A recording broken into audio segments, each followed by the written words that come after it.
Okay, first of all, you mentioned about who do you blame, right? Okay, this is something I always mention in Masters of the Deep.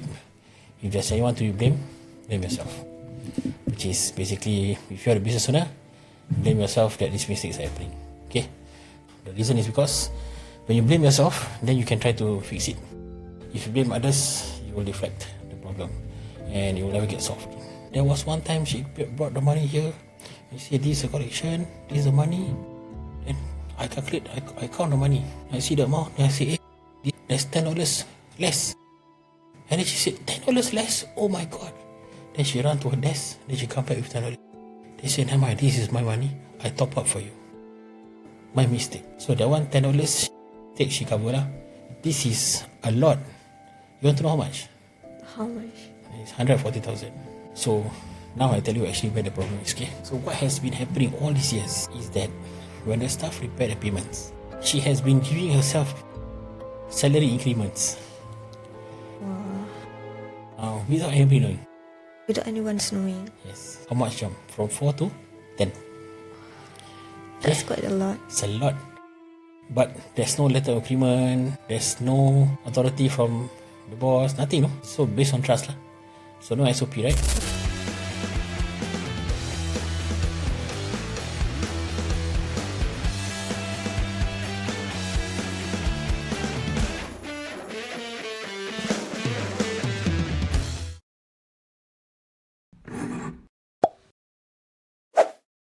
Building an SME is never smooth. Growth is hard, challenges are constant, and bad advice can set you back. Hi, my name is Khadijah from Accounting Superhero. As a management support executive in this company, my role is to assist the company's management and directors in the stewardship of this company. Every week, I book a one-to-one mentoring with my boss, Mr. Faz, so that I can perform better in my role. Join me as I go through a range of topics relevant with SME business owners like yourself who are keen to grow your business and ascend to the next level.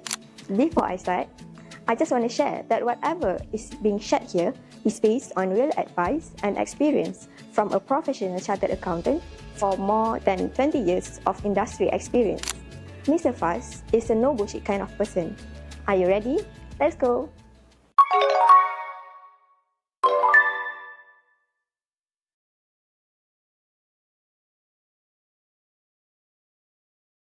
Hi, Mr. Faz. Hi, how are Hi, you? how are you? I'm good, Alhamdulillah.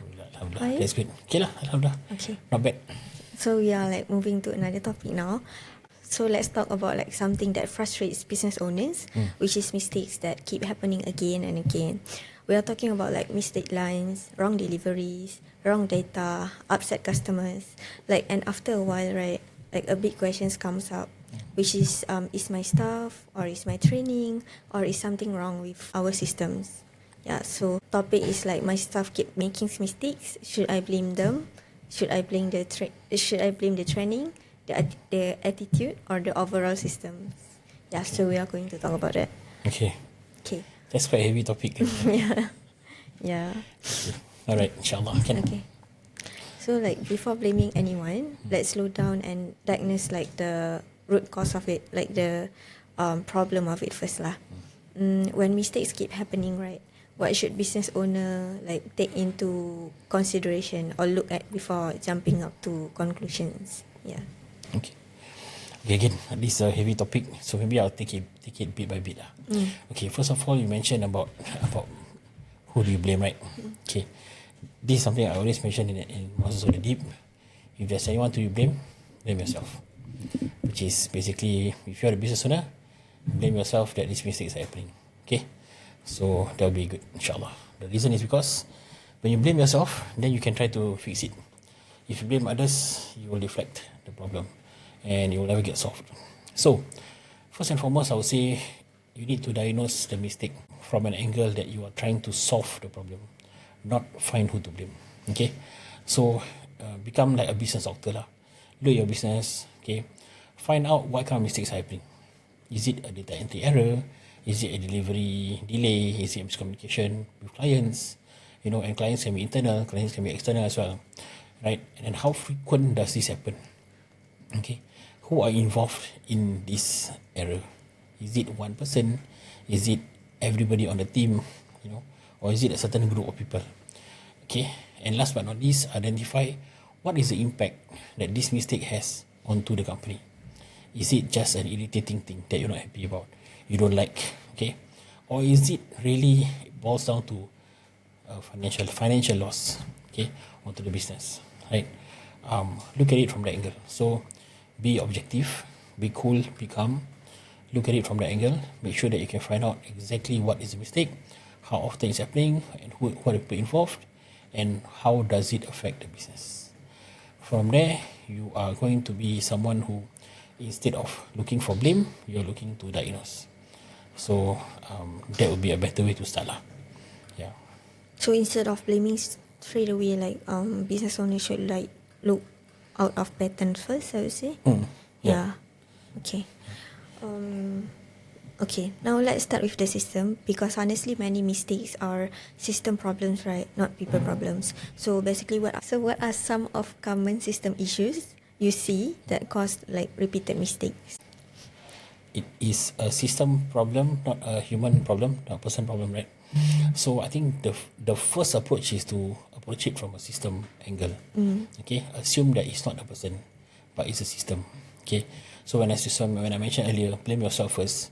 It means you didn't create a proper system, or you didn't create a system which is tested to be infallible, that kind of thing lah. Right? That's why I say, okay, so you all don't get so touchy when I say that blame yourself first, okay? So it's normally a system issue lah first. Okay. So if it's a system issue, look at it from the point of view that there are some things that you need to correct. Like for example, maybe you lack SOPs. Okay. So your process not properly documented. This has to happen first, then this, and this, and this, and this. Who's involved? What is the results that you want? So if it's not there, do it. If it's there but not complete it lah. Right? Then the person who does it can follow the SOP. Okay. Next, look at the steps involved. If there are too many manual steps, then you actually help to create the possibility of more mistakes lah. So of course, people always make mistakes. It's normal. But it could be because your steps are too manual that mistakes happen. So wherever you can automate first. Okay, use the current technologies, use AI, use digital technology in place to help you to digitalize and transform the process to make it less human-centric. Okay, then the third thing that you can do is to actually have checks and balances, meaning whatever work one person does, somebody else will actually check it. So there must be a checker onto the performer, right? Then before whatever happens reaches to the client, it has already been vetted. So this I think is very, very important lah. This will stop the system from being problematic, right? So I would say what you can do is to please create some basic SOPs. Okay, start with all the critical processes first. So whatever things like quotations, invoicing, onboarding new clients, these are critical SOPs. Do it first, then do for the others, right? Other departments. Tools for your internal systems, tools like Xero for your accounting, tools like Asana or Slack or Trello and all that for managing work and communicating within your teams. The tools like Google Forms or Jot Forms for you to collect data. Use all this automation lah, right? And then, for example, when before the work is actually finally sent out, right, do a quality check. So someone must do a review, and that person has checked everything following a checklist and signs it off. Then it can be given to the client. So never pass off any work which is half complete, half baked, or not reviewed, because your integrity will be at stake lah. So this is all system issues lah. Yeah. Okay. Okay, I understand. Can be done, insyaAllah. Yeah, inshallah. So now let's talk about training, because like a lot of times, right, owners like always assume that staff always know what to do lah. So how can business owner tell if mistakes are actually caused by poor or insufficient training? Okay, let me say this as honestly as I can. Okay. If you look at the military, if you look at uniform services, They train consistently. Okay, every month there's training, every week there's training. They train and train and train and train, and they also perform. They also get the work done. Then you look at bigger companies, bigger MNCs and all that. They dedicate training hours per month also, and you have to clock a certain number of hours per year. So they train and retrain and retrain, because one of the most important assets in the company is people. I would say is the most important. So then we talk about SMEs, micro SMEs also. They train at best once a year. Okay, or none at all. Again, please don't get upset. I'm just saying it like it is. I also run an SME. I know how it feels. We may not have enough resources for us to dedicate towards training. All I'm saying is, if we train once a year, the frequency is not enough. Okay, so if possible, you need to make sure that mistakes are eradicated by assuming that people do not know what to do. They rely on systems and they need to be trained. So ask yourself, when were they last trained? When were they onboarded? If there are changes in the way you do things, your SOPs are updated and everything, make sure they are trained again. So there's retraining. And also, last but not least, before you actually promote your junior staff to take on a slightly higher staff, you make sure you mentor them. So again, it's something I personally do in my company. Before my team actually gets promoted, or along the way, they will get mentored, whether they like it or not. So I don't know whether they're okay with it, but most of the time I think they're okay. Mentoring is very important because it actually gives time for the person to acclimatize to new roles, acclimatize to adjustments, and they're able to walk in the new shoes and get on with the journey better because they have the right person beside them. Mentoring is not, I tell you to do this, you can do this. Okay, mentoring is to be beside them when they do it, so that when they do it, small mistakes or small things that can be improved can be corrected. Right? This is what I think would be best in terms of training, lah. Right? At the same time, if you have a HR department, go and prepare a proper training program. So this training program will be for different areas of different parts of your staff, different departments and all that. So operations department, these are the core training that they need. These are peripheral training that they need. Come up with the programs. Okay, look for available free courses first. There's a lot on the internet, so look for these apps that are available. Go and get the right topics up, get them trained. If you're operating a business in Singapore, you can always get funding, SDL funding, SDF funding and all that. Go and get yourself trained. If you are slightly older, 40 plus and above, the funding is very, very high. 90% funding as well for courses. If you're in Malaysia, there is HRDF support. So all the HRDF levies that you've been paying, right, it will be pooled. You can use these funds to help defray the cost of training your staff. So please do it lah. Right? So create a training checklist, what you need. Make sure that every month you do refreshes. So like for us, we have our ASH Intel sessions, right? Every month. So do something like that. Sit down with everybody. This is what you need to know to be effective in this company. Okay, these are the 5 areas. So do refreshes. I would say every single short training that you can do it face to face first, or do it via video second, or third, record like on Loom, right? This app called Loom. Record it, show how to do it, stop the recording and send it across. This helps a lot more than just writing an email or sending a text, because all of these are ambiguous. Okay, so when you want to teach your staff, train them or mentor them, aside from sitting with them and making sure that they can do it, right? When things are actually submitted to you, when you go through it, do that lah. Do a one-to-one meeting, do a Zoom meeting, do a recording or do a Loom recording and send to them. That will be the best way on how to actually help them to get to where you want them to be. Just remember, if your staff are good, they can actually get the work done in the best way possible. Then you'll be able to outlast your competition. You'll be able to actually sustain your business better and definitely be profitable. I see. I understand. So basically, we already talked about the skills and systems, right? Now comes the harder part, which is like the attitude, the people's attitude. Okay, so basically, I just want to know, how do owners know when mistakes are no longer about the skills or systems, but rather like the people's attitude? Yeah. Okay. Systems can be created, can be implemented. Training can be curated and can be implemented. Attitude, you can't do anything about it. Okay, you can only institute this thing called behavioral change. Okay. Before I go into behavioral change, I think very importantly, as a business owner, remember the best systems will not work if your staff ignore instructions. They blame others, right? Or they avoid responsibility. So basically, there's no accountability, right? And they always try to say things like, "This is not my job." They try to deflect it away, this kind of defensiveness. Oh, this happened. Oh, this one not me. Or this one somebody else. So these kind of things are red flags.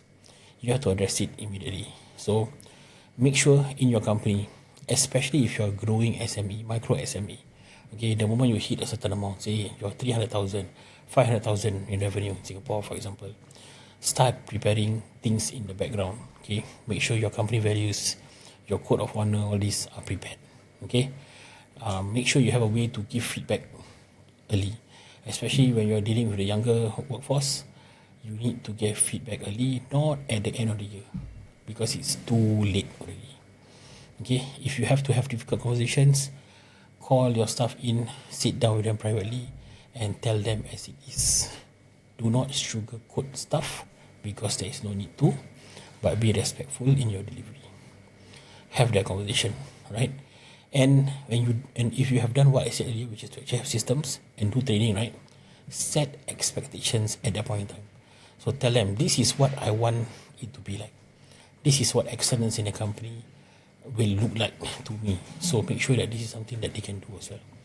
So in this way, what's going to happen is that you get to identify that if there are mistakes and it's not a systems mistake, which you know it's not, and you went through the training and you check that you have given ample training and the person is doing it, then you eradicate these two issues. It is actually a culture or an attitude issue. Then you need to make some tough calls. So tough calls, what I mean is you need to really sit down and think whether this person, is it a good fit for your business. Okay, if you can remedy the situation, you had that difficult conversation and you can work it out with them, right, let's give it a shot. But if something which cannot be done, then you might have to do something to make sure your business doesn't suffer on a prolonged basis lah. Yeah. Can. That's my best advice. So, now let's hear from like accounting's perspective, from your point of view. From your experience, what advice do you give to business owners when mistakes keeps repeating? Okay, Ken. So as an accountant, I've seen how small mistakes actually can pile up to become real big problems lah. Especially when it involves finance, right? So things like invoices which are not paid because it's not sent out. Okay, payments made to vendors twice.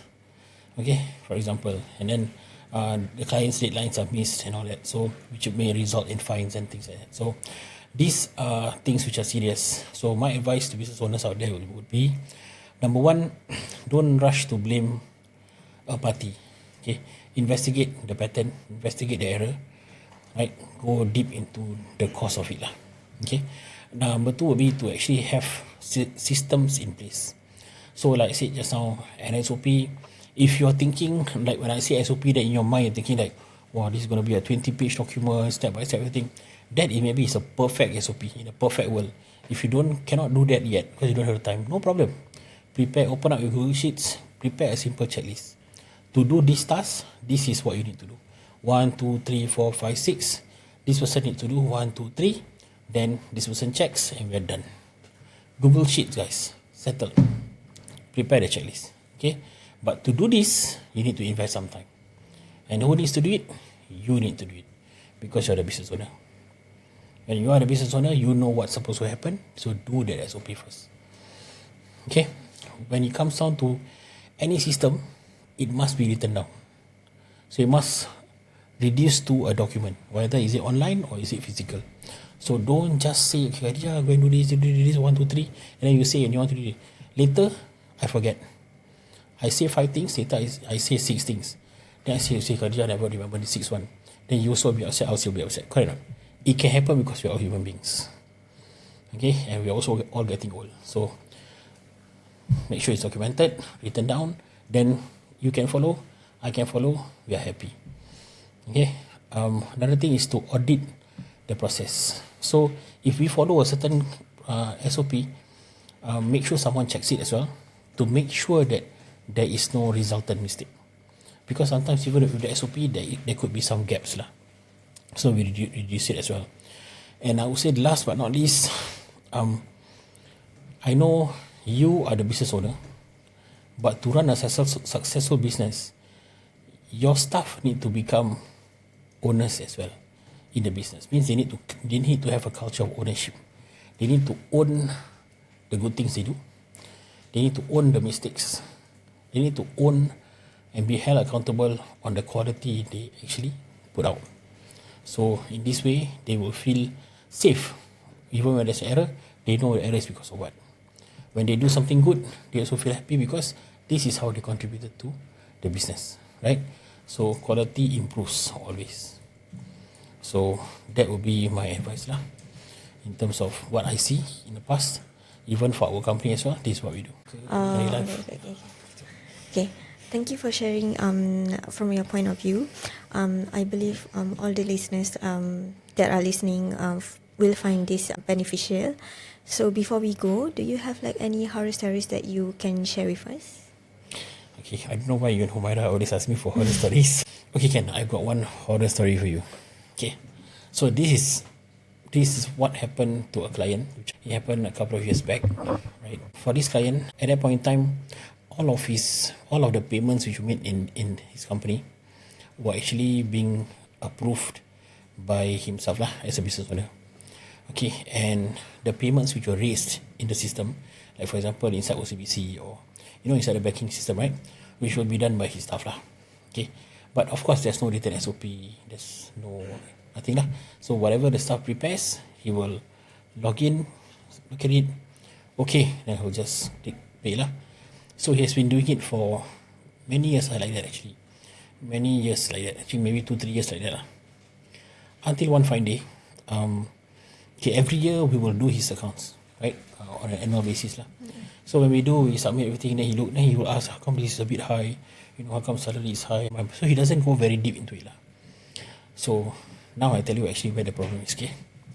So what has been happening all these years is that when the staff prepare the payments, she has been giving herself salary increments. All without every 3 months. Wow. Without anybody knowing. Without anyone's knowing. Yes. So these 3 months, salary was 4,000 per month. Next month, 6,000 for the next 3 months. Okay. Next month, 8,000. Wow. For the next 3 months. Next month, 10,000. Okay. So that 1 year, how much jump from 4 to 10? That's quite a lot. It's a lot. But there's no letter of agreement.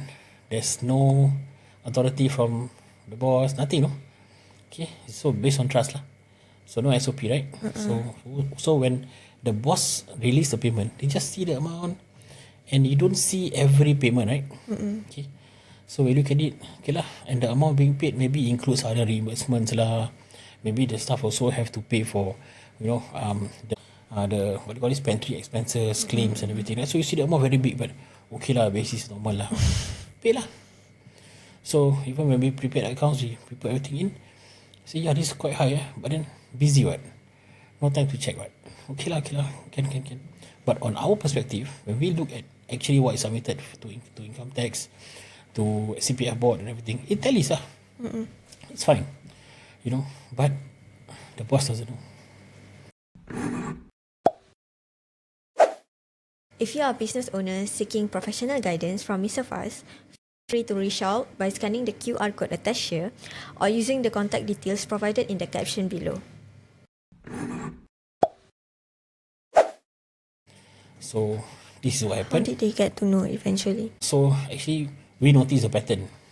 So and the pattern kept changing lah. So what we did was when he also mentioned that the salary is high, then we mentioned that actually salary is high, but this is the one where there are consistent increments lah. So at that point in time, of course, the boss will be, honestly, caught off guard. They don't think that the staff that they trust so much would do that to them. Yeah. So for us, we don't take any stand. We'll just give everything that we have. We give a chronology of events. This is what happened. And then you please investigate on your side. If you want to investigate, then we will do a separate job for it. Yeah. So that's what happened. At the end of the day, it was proven that the person actually Dictate. yeah, without any approval. Yeah. Because they don't have like a proper SOP. No proper SOP, no check and balance, right? There's no quality control. So too much trust. That's what happens. Wow, Yeah. that's really horrifying. Actually, I can tell you one more lah, kan? One more story nak? Yeah. So this one happened many years ago. I think maybe around 20 years ago. Okay, so it's a very old story lah. So at that point in time, I just started business. I was running around to clients' place, bringing my laptop with me, getting things done lah. So there was this client. They are doing, they were running a kindergarten business. They're no longer our clients lah, for many years already. We stopped long ago. So at that point in time, we went to their place, we went check the accounts and all that, and everything was messy lah. It was freakingly messy. But for me, I don't back down from a difficult job, so we just do it lah. So when we do it, we tally up the books and everything, then we find that actually the figures don't match. Okay, so what they said that they collected in terms of receipts, right? They don't match with what's banked in. So I find that they collected more, but they banked in less. Okay, they banked in lesser. So after checking that, I myself feel not nice lah, because it's going to be a big thing, right? If I go and tell the boss, yeah, I think something is wrong here, no. So what I did was, I called my partner lah, my wife. So I called Zakia. Come Zakia, you come with me on this Saturday. You check for me. So she came down with me, and so the boss was like, "Oh, today you bring your wife also?" Yeah. I need some additional support lah. Okay. So she sat down with me, go through everything. And she checked, they say confirm. This is a confirmed case. Okay. Then we went to see the client, the boss, and we explained everything. You know what the boss said? Don't fitna people. Cannot say these kind of things. He was so angry. You know not, this staff who did this, all this collection, he's the best person that I know. So I keep quiet. Then he said this. You know, there was one time she brought the money here. He said, this is the collection, this is the money. Then I calculate, I count the money. I see the amount, then I say, hey, this is how much, this is how much. There's $10 less. And then she said, $10 less? Oh my God. Then she ran to her desk, then she come back with $10. They said, never mind, this is my money. I top up for you. My mistake.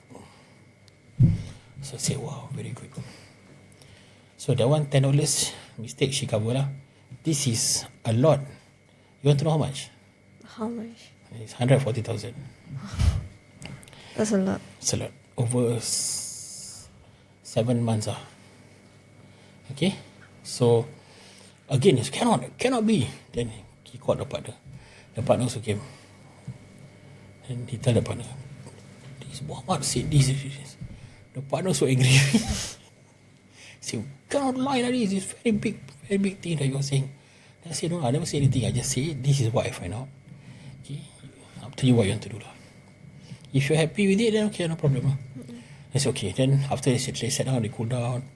Because they know me for many years already lah, actually. So they said, I said, okay, never mind. If you are in my shoes, what you do? I said, okay, I will go and call up all the customers.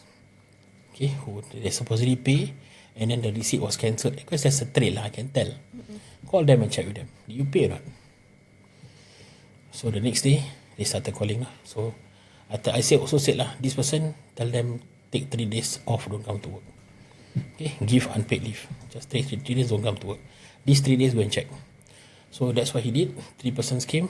Another staff or 2 help out, call all the parents lah. And the parents say, yeah, all paid already. And they can give the receipt also. I have a copy of the receipt. You know. So they take photo, they WhatsApp and everything. Everything is paid. So who take the money? The person. So take the money. Okay, so what happened was, after all this, then I said, since it's proven, right, and then since I brought my wife to check, so the boss also brought his wife to come and check lah, whether whatever we say is correct lah. Yeah, and it's proven lah. It's proven 100%. So settled. So in the end, they actually called the police lah, because it's a theft by servant. Theft by servant in Singapore is a mandatory jail sentence. Mandatory. Mandatory. How many years? I think the person went in 5 years or something lah. Oh, that's still a lot. Yeah. So, moral of the story, I'm not so concerned about the fact that this thing happened, but the fact that it was undetected for some time. That is a bit serious, right? And then money, once it goes, you cannot get it back. So, make sure you have an SOP, make sure you have checks and balance, and if you have an accountant, ask the accountant to check. Okay, don't do accounts 1 year one time, because it's too late. During that time, 20 years ago, accounts were only done like at best 6 months. Okay, now we no longer do this kind of stuff. We do every month or daily accounting for our clients. So, inshallah, we try to reduce the possibility of errors lah. So that's my horror story for you. Thank you for sharing these insights and also the horror stories. Basically, to wrap up, repeated mistakes shouldn't be ignored, but they also shouldn't be handled emotionally lah. And then diagnose first, fix systems and trainings, and address attitude issues when necessary. Okay, so basically when expectations are clear, processes are documented, and people feel accountable, and then quality naturally improves. Okay, so thank you so much for sharing these insights today, and thank you everyone for listening. So we'll see you in the next episode. Alright. See you guys. If you found this episode helpful and you would like to know more, we have prepared a checklist on our website, faztheaccountant.com, for you to check it out. In the next episode, we uncover another interesting topic. Do I need an audit or just a good accountant? See you on the next episode.